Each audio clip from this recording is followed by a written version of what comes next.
ಈ ಮೂಢ ಹಗರಣ ಅಂದ್ರೆ ಏನು, ಇದರಲ್ಲಿ ಸಿದ್ದರಾಮಯ್ಯನವರ ಪಾತ್ರ ಏನು, ಇದರಲ್ಲಿ ಅವ್ರಿಗೆ ನಿಜಕ್ಕೂ ಲಾಭ ಆಗಿದೆಯಾ, ಹೇಗೆ ಲಾಭ ಆಗಿದೆ, ಅಥವಾ ಇದೊಂದು ರಾಜಕೀಯ ಪಿತೂರಿನ ಅನ್ನುವ ಸಂದೇಹಗಳು ಸಹಜವಾಗಿ ಪ್ರಾಮಾಣಿಕವಾಗಿದೆ. ಪರಮ ಭ್ರಷ್ಟ ಮುಖ್ಯಮಂತ್ರಿಗಳಲ್ಲಿ ಮುಂಚೂಣಿಯಲ್ಲಿರ್ತಕ್ಕಂಥ ಪರಮಭ್ರಷ್ಟ ಮುಖ್ಯಮಂತ್ರಿಯನ್ನು ಕುಖ್ಯಾತಿಗೆ ಪಾತ್ರರಾಗಿರ್ತಕ್ಕಂಥ ಸಿದ್ದರಾಮಯ್ಯನವರು ಅವರು ರಾಜ್ಯದ ಆಡಳಿತ ಚುಕ್ಕಾಣಿಯಲ್ಲಿ ಅತ್ಯಂತ ಆಯಕಟ್ಟಿನ ಪ್ರಭಾವಯುತ ಸ್ಥಾನಗಳಲ್ಲಿ ಇದ್ದಂಥ 4 ಹಂತಗಳಲ್ಲಿ ನಡೆದಿರ್ತಕ್ಕಂಥ ಹಗರಣ ಇದು.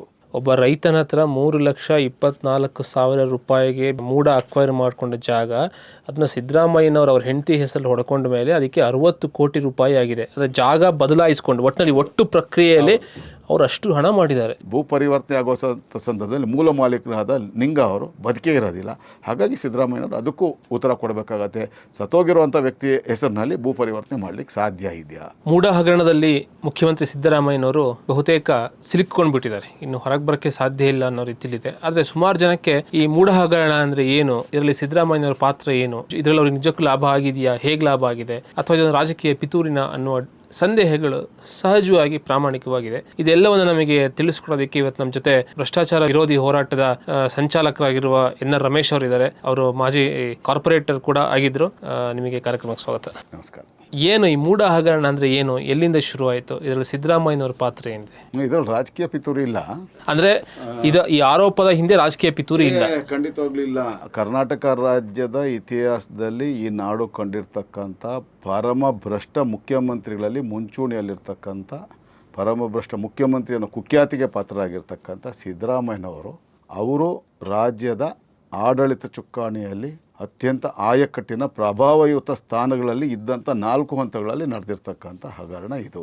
ಈ ರಾಜಕೀಯ ವಿಶ್ಲೇಷಕರು ಹೇಳ್ತಾರೆ ಸಿದ್ದರಾಮಯ್ಯನವರು ಹಿಂದೂ ವಿರೋಧಿ ನೀತಿಗಳನ್ನು ಜಾರಿಗೆ ತರ್ಬೋದು, ಅವರಿಗೆ ಕಮ್ಯುನಿಸ್ಟ್ ಮನಸ್ಥಿತಿ ಇರ್ಬೋದು, ಆದರೆ ಅವರು ಭ್ರಷ್ಟಾಚಾರಿಗಳಲ್ಲ ಅಂತ ರಾಜಕೀಯ ವಿಶ್ಲೇಷಕರು ಹೇಳ್ತಾರೆ. ನೀವು ಬುದ್ಧಿಜೀವಿಗಳನ್ನೇ ನಿಮ್ಗೆ ಗೊತ್ತಿದೆ ಎಲ್ಲ ಅವ್ರು ಯಾವ ಥರ ಮಾತಾಡ್ತಾರೆ ಅಂತ. ಅವರು ಬಲಪಂಥೀಯರ ವಿರುದ್ಧವಾಗಿ ಮಾತಾಡ್ತಾರೆ, ಎಡಪಂಥೀಯರ ಪರವಾಗಿ ಮಾತಾಡ್ತಾರೆ. ಆಮೇಲೆ ಈ ಥರದವ್ರನ್ನೆಲ್ಲ ಅವರು ಹಾಗಾದರೆ ಮತ್ತೆ ಯಾತಕ್ಕೆ ಅವರು ಇವ್ರನ್ನ ಭ್ರಷ್ಟರಲ್ಲ ಅನ್ನೋದು ಕೃಷಿ ಭಾಗ್ಯ ಹಗರಣದ ಬಗ್ಗೆ ಯಾಕೆ ಮಾತಾಡಲ್ಲ, ಇಂದಿರಾ ಕ್ಯಾಂಟೀನು ಗ್ರಾಹಕರ ಸಂಖ್ಯೆಲಾಗಿರ್ತಕ್ಕಂಥದ್ರ ಬಗ್ಗೆ ಯಾಕೆ ಮಾತಾಡಲ್ಲ, ಭದ್ರಾ ಮೇಲ್ದಂಡೆ ಯೋಜನೆ ಹಗರಣಗಳ ಬಗ್ಗೆ ಯಾಕೆ ಮಾತಾಡಲ್ಲ, ಅವ್ರದ್ದೇ ಆಪ್ತ ಸ್ನೇಹಿತನಿಗೆ ಕಿಕ್ ಬ್ಯಾಕ್ 1,30,00,000 ಚೆಕ್ ರೂಪದಲ್ಲಿ ತೊಗೊಂಡು ಅವರಿಗೆ ಆಯಕಟ್ಟಿನ ಅತ್ಯಂತ ನಾಳೆ ಡರ್ಬಿಲ್ ಯಾವ ಕುದುರೆ ಗೆಲ್ಲಬೇಕು ಯಾವ ಕುದುರೆ ಸೋಲ್ಬೇಕು ಅಂತ ನಿರ್ಣಯ ಮಾಡುವಂಥ ಕಾನೂನು ಬಾಹಿರ ಕೆಲಸ ಮಾಡುವಂಥ 1,000 ಕೋಟಿ ರೂಪಾಯಿ ಆದಾಯ ಇರತಕ್ಕಂಥ ಬೆಂಗಳೂರು ಟರ್ಫ್ ಕ್ಲಬ್ನ ಸ್ಟುವರ್ಡ್ ಹುದ್ದೆನೇ ಹಾಕ್ಕೊಡ್ತಾರೆ.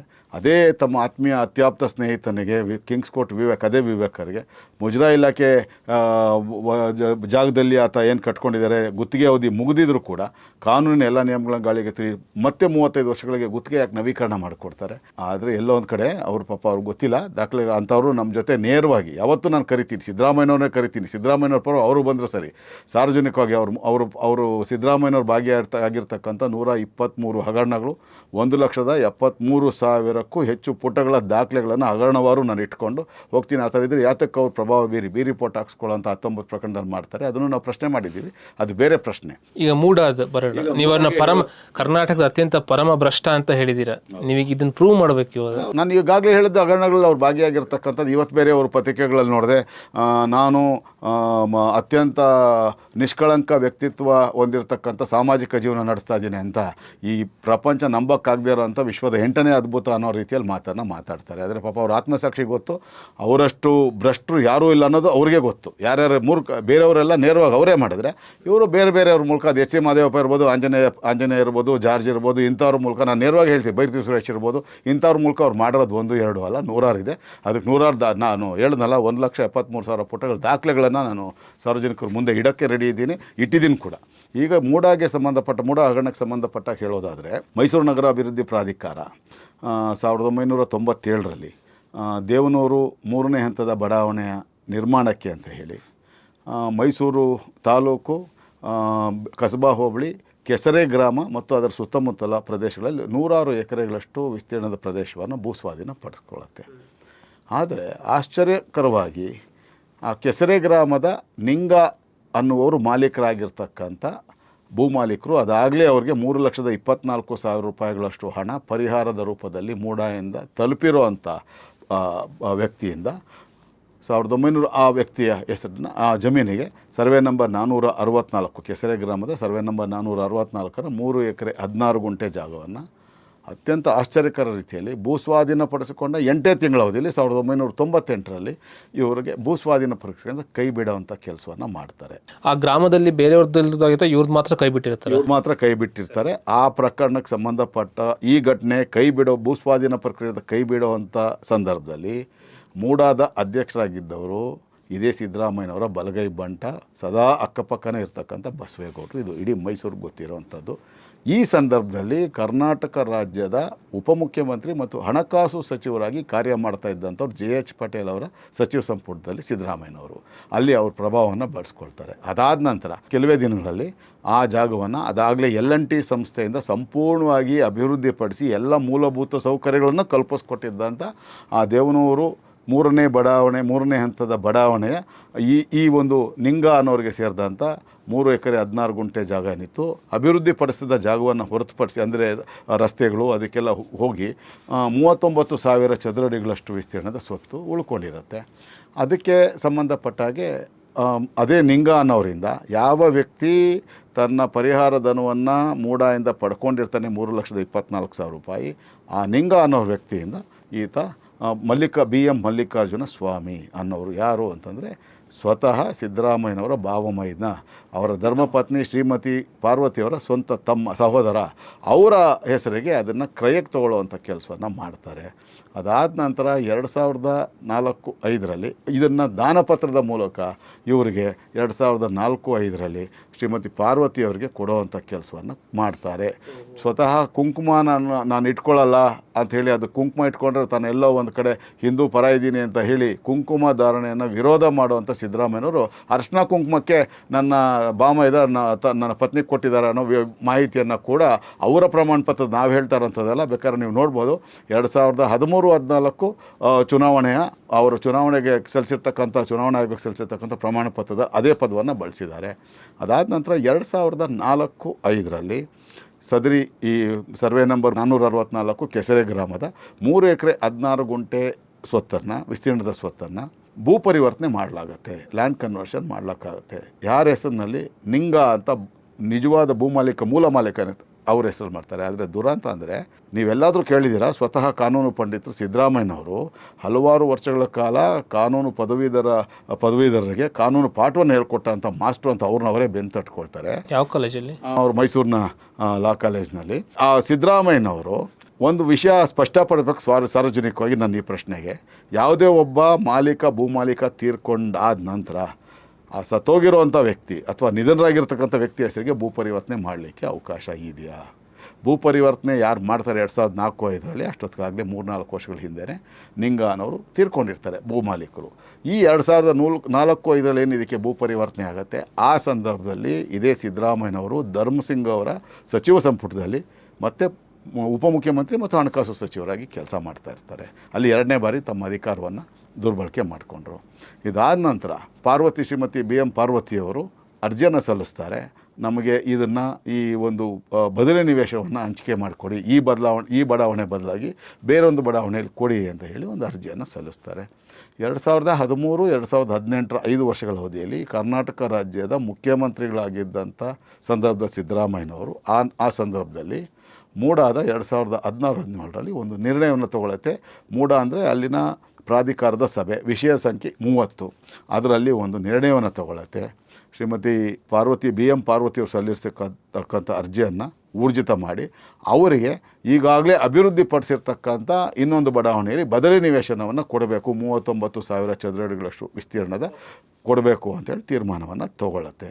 ನಗರಾಭಿವೃದ್ಧಿ ಇಲಾಖೆ ನಿಯಮಗಳ ಪ್ರಕಾರ urban development rules and regulations ಹೇಳೋದೇನು, ಯಾವ ಉದ್ದೇಶಿತ ಬಡಾವಣೆಗೆ ಭೂಸ್ವಾಧೀನ ಪ್ರಕ್ರಿಯೆಯಲ್ಲಿ ಭೂಸ್ವಾಧೀನ ಪಡ್ಕೊಂಡಿರ್ತಾರೆ, ಆ ಜಮೀನನ್ನು ಕಳ್ಕೊಂಡಂಥ ಸ್ವತ್ತನ್ನು ಕಳ್ಕೊಂಡಂಥ ಭೂಮಾಲೀಕನಿಗೆ ಅದೇ ಬಡಾವಣೆಯಲ್ಲಿ 50-50 ಅನುಪಾತದಲ್ಲಿ ಅವರಿಗೆ ಅಲ್ಲಿ ನಿವೇಶನವನ್ನು ಮಂಜೂರು ಮಾಡಬೇಕು. ಒಂದು ವೇಳೆ ಅವ್ರಿಗೆ ಅದಿಷ್ಟ ಇಲ್ಲ ಅಂತಂದರೆ ಅದಾದ ನಂತರ ರಚನೆಯಾಗುವಂಥ ಬಡಾವಣೆಯಲ್ಲಿ ಅವ್ರು ಕೊಡ್ಬೋದೇ ಹೊರತು, ಅದಕ್ಕೆ ಮುಂಚಿತವಾಗಿ ಈ ಬಡಾವಣೆ ಉದ್ದೇಶಿತ ಬಡಾವಣೆ ರಚನೆ ಆಗೋದಕ್ಕಿಂತಲೂ ಮುಂಚಿತವಾಗಿ ಅಭಿವೃದ್ಧಿ ಪಟ್ಟಿರ್ತಕ್ಕಂಥ ಬಡಾವಣೆಗಳಲ್ಲಿ ಯಾವುದೇ ಕಾರಣಕ್ಕೂ ಬದಲಿ ನಿವೇಶನ ಕೊಡೋ ಹಾಗಿಲ್ಲ.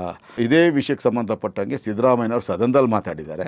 ಹನುಮಂತೇಗೌಡ ಅಂತ ಕಾರ್ಪೊರೇಟರ್ ಆಗಿದ್ದಂಥವ್ರು, JDSನ ಕಾರ್ಪೊರೇಟರ್ ಆಗಿದ್ದಂಥವರು 167 ಬದಲಿ ನಿವೇಶನಗಳನ್ನು ವಿಶ್ವೇಶ್ವರಯ್ಯ ಬಡಾವಣೆಗೆ ಬದಲಾಗಿ HBR ಬಡಾವಣೆ, HSR ಬಡಾವಣೆಯ ಪಡ್ಕೊಳ್ತಾರೆ. ಅದು ನಂದೇ ದೂರಾಧರಿಸಿ ಲೋಕಾಯುಕ್ತದವರು, ಇದೇ ಲೋಕಾಯುಕ್ತದವರು ಪ್ರಕರಣವನ್ನು FIR ದಾಖಲು ಮಾಡ್ಕೊಂಡು ಅವ್ರನ್ನ ಅರೆಸ್ಟ್ ಮಾಡ್ತಾರೆ. ಅವ್ರು ಬೇಲ್ ಮೇಲೆ ಇರುವಂಥದ್ದು. ಈ ಪ್ರಕರಣವನ್ನು ಸದನದಲ್ಲಿ ಬೆಳಗಾವಿ ಅಧಿವೇಶನದಲ್ಲಿ ಸಿದ್ದರಾಮಯ್ಯನವ್ರು ಮಾತಾಡ್ತಾರೆ, ಕುಮಾರಸ್ವಾಮಿ ಅವ್ರ ಬಗ್ಗೆ ಮಾತಾಡ್ತಾ ಅದೆಲ್ಲಿ ಇವ್ರಿಗಿಲ್ಲೋಯ್ತು. ಹಾಗಾಗಿ ಉದ್ದೇಶಿತ ಬಡಾವಣೆಗಿಂತಲೂ ಮುಂಚಿತವಾಗಿ ಅಭಿವೃದ್ಧಿಪಡಿಸಿರ್ತಕ್ಕಂಥ ಬಡಾವಣೆಗಳಲ್ಲಿ ತೊಗೊಳಕ್ಕಾಗಲ್ಲ.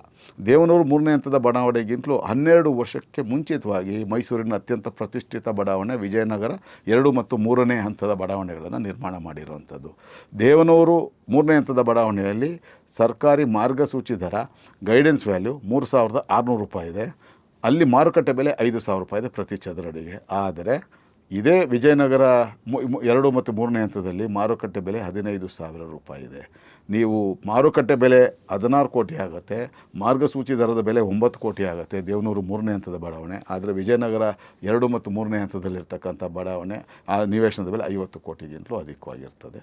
ಅಲ್ಲಿ ಇವರು 3ನೇ ಬಾರಿ ಅವರು ಮುಖ್ಯಮಂತ್ರಿಗಳಾಗಿದ್ದಂಥ ಸಂದರ್ಭದಲ್ಲಿ ಈ ಮೂಡಾದ ಅಧ್ಯಕ್ಷರಾಗಿದ್ದಂಥವ್ರು ಮತ್ತು ಆಯುಕ್ತರಾಗಿದ್ದಂಥವ್ರ ಪ್ರಭಾವ ಬೀರಿ ಬದಲಿ ನಿವೇಶನವನ್ನು ಬೇರೊಂದು ಬಡಾವಣೆ ಈಗಾಗಲೇ ಅಭಿವೃದ್ಧಿಪಡಿಸಿರ್ತಕ್ಕಂಥ ಬಡಾವಣೆಯಲ್ಲಿ ಕೊಡೋದಕ್ಕೆ ನಿರ್ಣಯ ತೊಗೊಂಡಿದ್ದೀವಿ, ಸರ್ವಾನುಮತದ ನಿರ್ಣಯ ತೊಗೊಂಡಿದ್ದೀವಿ ಅಂತ ಒಂದು ನಿರ್ಣಯವನ್ನು ಅವರು ಅನುಮೋದನೆ ಕೊಡ್ತಾರೆ.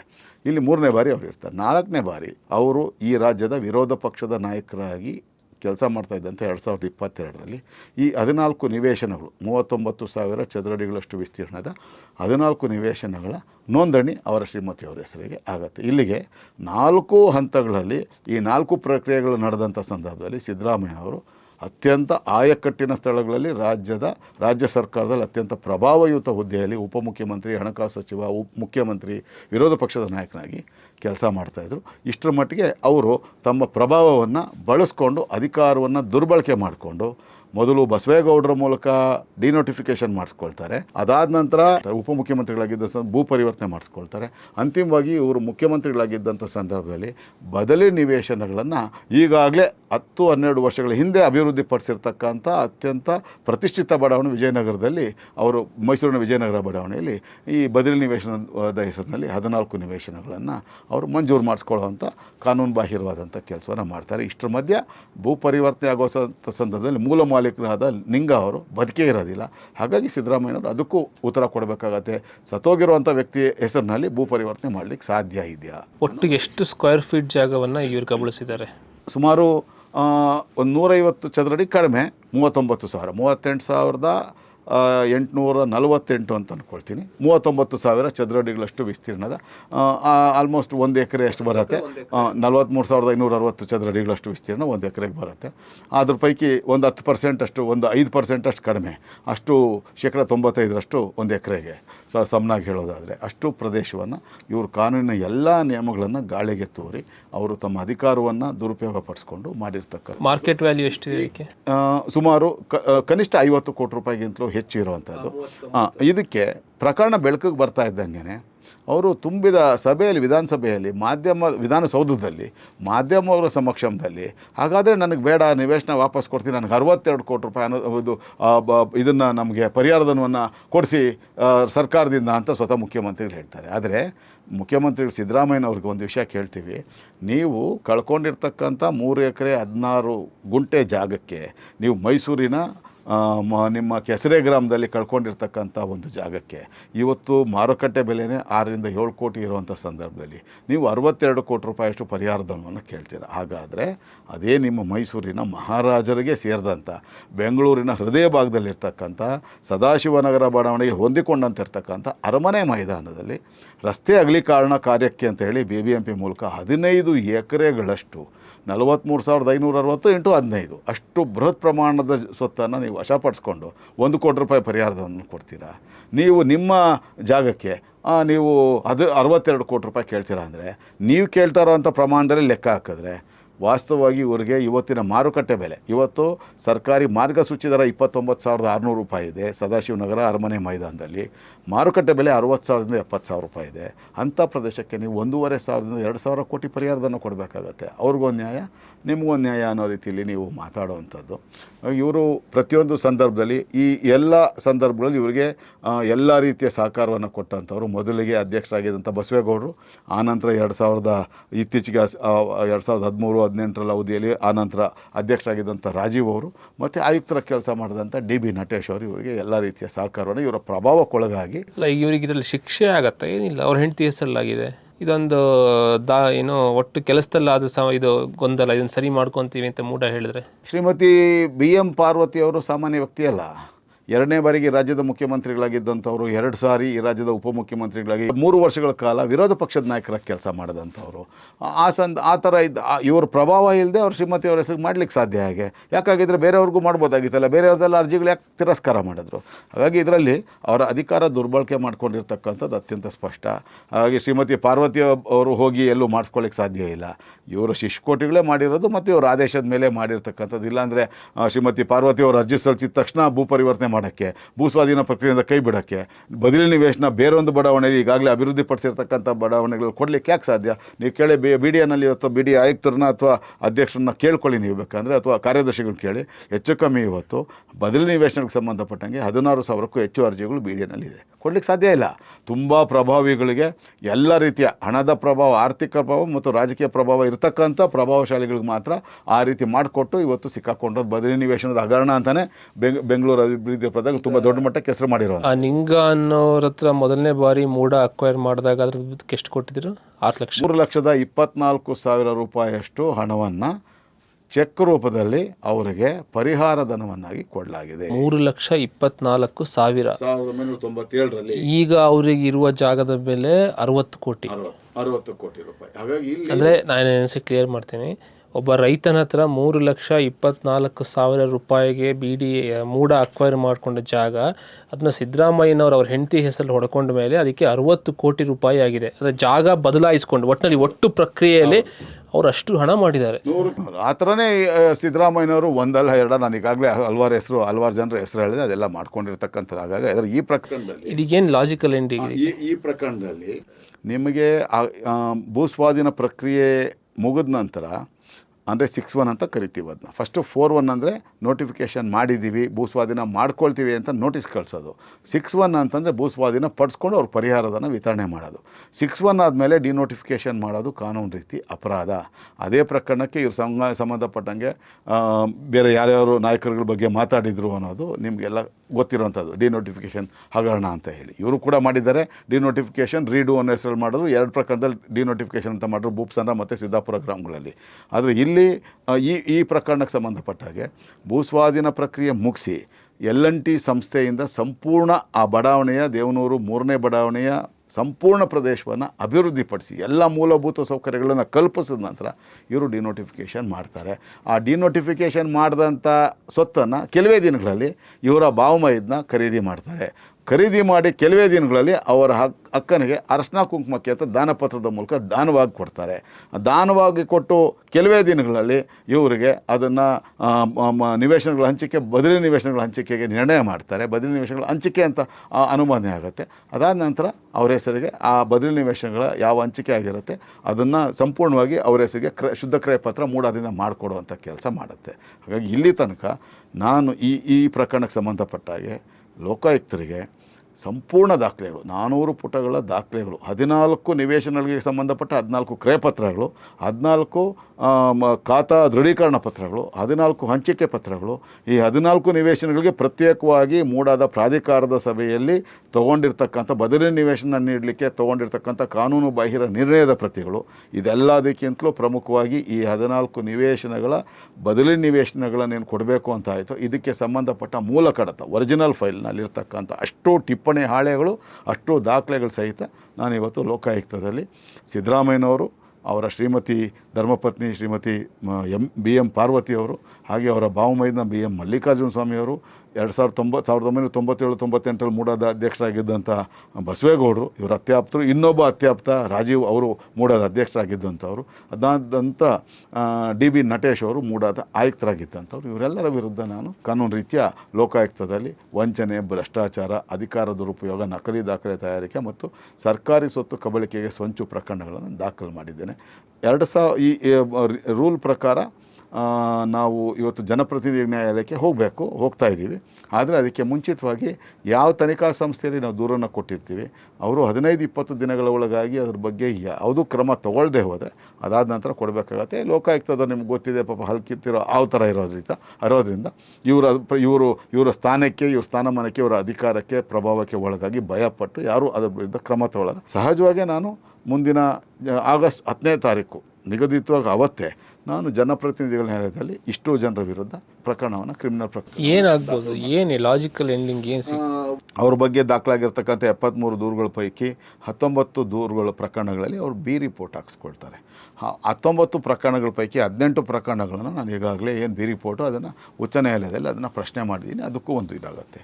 ಆದರೆ ಒಂದು ಪ್ರಕರಣ ನಾನು ಕಳೆದ ಬಾರಿ ನಿಮ್ಗೆ ಹೇಳಿದ್ದೆ, ಎಲ್ಲ ಮಾಧ್ಯಮಗಳು ಹೇಳಿದ್ದೆ, ಸಾವಿರಾರು ಕೋಟಿ ರೂಪಾಯಿ ಭ್ರಷ್ಟಾಚಾರ ನಡೆಸಿರ್ತಕ್ಕಂಥ ಸಿದ್ದರಾಮಯ್ಯನವರು ಬೇರೆ ಯಾವುದೇ ಹಗರಣದಲ್ಲಿ ಬಚಾವಾಗ್ಬೋದು. ಆದರೆ ಅವರೇ ಮಾಧ್ಯಮಗಳಿಗೆ ಹೇಳ್ಕೊಂಡಂತೆ ತಮ್ಮ 40 ವರ್ಷದ ಅತ್ಯಾಪ್ತ ಸ್ನೇಹಿತ ವಿವೇಕಾನಂದ ಅಂತ ಹೇಳಿದರೆ ಅವರಿಗೆ 1 ಕೋಟಿ ರೂಪಾಯಿ 30 ಲಕ್ಷ ರೂಪಾಯಿ ಅಷ್ಟು ಹಣವನ್ನು ಚೆಕ್ ರೂಪದಲ್ಲಿ ಕಿಕ್ ಬ್ಯಾಕನ್ನು ಪಡ್ಕೊಂಡು ಆ ಹಣ ಚೆಕ್ ಪಡ್ಕೊಂಡಂಥ 4ನೇ ದಿವಸಕ್ಕೇ ಅವರಿಗೆ ಬ್ಯಾಂಗ್ಳೂರ್ ಟರ್ಫ್ ಕ್ಲಬ್ನ ಸ್ಟುವರ್ಡ್ ಹುದ್ದೆಗೆ ಏನು ನಿಯೋಜನೆ ಮಾಡ್ತಾರೆ. ಆ ಪ್ರಕರಣದಲ್ಲಿ ಅದೇ ವಿವೇಕ್ ಅವರಿಗೆ ಕಾನೂನಿನ ನಿಯಮಗಳನ್ನು ಗಾಳಿಗೆ ತೂರಿ ಮುಜರಾಯಿ ಇಲಾಖೆಗೆ ಸೇರಿರ್ತಕ್ಕಂಥ ಹೋಟೆಲ್ನ ಜಾಗವನ್ನು ನಿಯಮಗಳನ್ನು ಮೀರಿ ಪುನಃ 35 ವರ್ಷಗಳ ಗುತ್ತಿಗೆಯನ್ನು ನವೀಕರಣ ಮಾಡಿಕೊಡ್ತಾರಲ್ಲ, ಈ ಪ್ರಕರಣದಲ್ಲಿ ಇದೇ ಲೋಕಾಯುಕ್ತ ಪೊಲೀಸವರು ಸಿದ್ದರಾಮಯ್ಯನವ್ರ ಪ್ರಭಾವಕ್ಕೊಳಗಾಗಿ ಅವರು 2ನೇ ಬಾರಿ ಮುಖ್ಯಮಂತ್ರಿ ಆದ ನಂತರ ರಿಪೋರ್ಟ್ ಸಲ್ಲಿಕೆ ಮಾಡ್ತಾರೆ. ಆದರೆ ನ್ಯಾಯಾಲಯಕ್ಕೆ ನಾವು ಸಲ್ಲಿಸಿದಂಥ ದಾಖಲೆಗಳನ್ನು ಪರಿಶೀಲನೆ ಮಾಡಿದಂಥ ನ್ಯಾಯಾಧೀಶರು ಜನಪ್ರತಿನಿಧಿ ನ್ಯಾಯಾಲಯದಲ್ಲಿ ಅವರ ರಿಪೋರ್ಟನ್ನು ತಿರಸ್ಕಾರ ಮಾಡಿ ಪುನಃ ಮೊದಲಿಂದ ತನಿಖೆಯನ್ನು ಪ್ರಾರಂಭ ಮಾಡಿ ತನಿಖೆಯ ಪ್ರತಿ ಹಂತದಲ್ಲಿ ಅರ್ಜಿದಾರರಿಗೆ ನೀವು ಮಾಹಿತಿಯನ್ನು ಕೊಡಬೇಕು, ಆನಂತರ ನೀವು ನಿಜವಾದ ವರದಿಯನ್ನು ನ್ಯಾಯಾಲಯಕ್ಕೆ ಸಲ್ಲಿಕೆ ಆಗಬೇಕು ಅಂತ ಹೇಳಿ ಆದೇಶ ಮಾಡಿ ರಿಪೋರ್ಟನ್ನು ತಿರಸ್ಕಾರ ಮಾಡ್ತು. ಆ ಪ್ರಕರಣದಲ್ಲಿ 100ಕ್ಕೆ 100 ಸಿದ್ದರಾಮಯ್ಯನವರಿಗೆ ಶಿಕ್ಷೆ ಆಗುತ್ತೆ. ಅದೇ ರೀತಿ ಈ ಪ್ರಕರಣದಲ್ಲಿ ಮೂಡಾ ಭೂ ಹಗರಣದಲ್ಲಿ 100ಕ್ಕೆ 100 ಸಿದ್ದರಾಮಯ್ಯನವ್ರು ಮಾತ್ರ ಅಲ್ಲ, ಸಿದ್ದರಾಮಯ್ಯನವರ ಶ್ರೀಮತಿ, ಸಿದ್ದರಾಮಯ್ಯನವರ ಭಾವಮೈದ, ಸಿದ್ದರಾಮಯ್ಯನವರ ಅತ್ಯಾಪ್ತರಾಗಿರ್ತಕ್ಕಂಥ ಮೂಡಾದ ಅಧ್ಯಕ್ಷಗಳಾಗಿದ್ದಂಥ ರಾಜೀವ್ ಅವರು, ಬಸವೇಗೌಡರು ಮತ್ತು ಮೂಡಾದ ಆಯುಕ್ತರಾಗಿದ್ದಂಥ DB ನಟೇಶ್ ಅವರಿಗೆ ಕಾನೂನು ರೀತಿ 100ಕ್ಕೆ 100 ಶಿಕ್ಷೆ ಆಗುತ್ತೆ. ಅದರಲ್ಲಿ ಯಾವುದೇ ಸಂಶಯ ಇಲ್ಲ ಅಂತ ಅತ್ಯಂತ ಸ್ಪಷ್ಟವಾಗಿ ನಾನು ಹೇಳಕ್ಕೆ ಇಷ್ಟಪಡ್ತೀನಿ. ಬಹುಶಃ ಈ ಎಲ್ಲ ಪ್ರಕರಣಗಳಿಂದ ಸಮಾಜವಾದಿಯ ವೇಷ ತೊಟ್ಟಿರುವ ಒಬ್ಬ ಭ್ರಷ್ಟಾಚಾರಿಯ ಮುಖ ಹೊರಗೆ ಬರ್ಬೋದು ಅಂತ ನಾವು ಸಮಾಜವಾದಿ ಮುಖ ಅಲ್ಲ, ಆತ ಗೋಮುಖ ವ್ಯಾಘ್ರ ಅನ್ನೋದು ಅತ್ಯಂತ ಸ್ಪಷ್ಟ. ಮೇಲ್ನೋಟಕ್ಕೆ ಮಾತ್ರ ಸಮಾಜವಾದಿ, ನಿಜವಾಗ್ಲೂ ಆತ ಮಜಾವಾದಿ ಅನ್ನೋದು ಈಗಾಗಲೇ ಹಲವಾರು ಬಾರಿ ರುಜುವಾತಾಗಿರ್ತಕ್ಕಂಥದ್ದು. ಸಾರ್ವಜನಿಕವಾಗಿ ಅವ್ರನ್ನ ಕೇಳುವಂಥ ಪ್ರಶ್ನೆಗಳು ನೂರಾರಿದೆ. ಆದರೆ ಆತ ಮಾಧ್ಯಮಗಳ ಸಮಕ್ಷಮದಲ್ಲಿ ಬಹಿರಂಗ ಚರ್ಚೆಗೆ ಯಾವತ್ತು ಸಿದ್ಧರಾಗಿರ್ತಾರೆ ಅವತ್ತು ನಾವು ಈಗಾಗಲೇ ಹೇಳಿದಾಗೆ ಅವರ 123 ಹಗರಣಗಳು, ಅವರ ಅವಧಿಯ 123 ಹಗರಣಗಳ ಸಂಬಂಧಪಟ್ಟ 1,73,000 ಪುಟಗಳ ದಾಖಲೆಗಳೊಂದಿಗೆ ನಾವು ಸದಾಕಾಲ ಸಾರ್ವಜನಿಕವಾಗಿ ಯಾವುದೇ ಜಾಗದಲ್ಲಿ ಹೇಳಿದ್ರು ಚರ್ಚೆಗೆ ಸಿದ್ಧವಾಗಿರ್ತೀವಿ, ಮುಕ್ತವಾದ ಚರ್ಚೆಗೆ, ನೇರವಾದ ಚರ್ಚೆಗೆ ಸಿದ್ಧವಾಗಿರ್ತೀವಿ ಅಂತ ನಾನು ಹೇಳೋಕ್ಕೆ ಇಷ್ಟಪಡ್ತೀನಿ. ನಿಮ್ಮ ಹೋರಾಟ ಯಶಸ್ವಿಯಾಗಲಿ.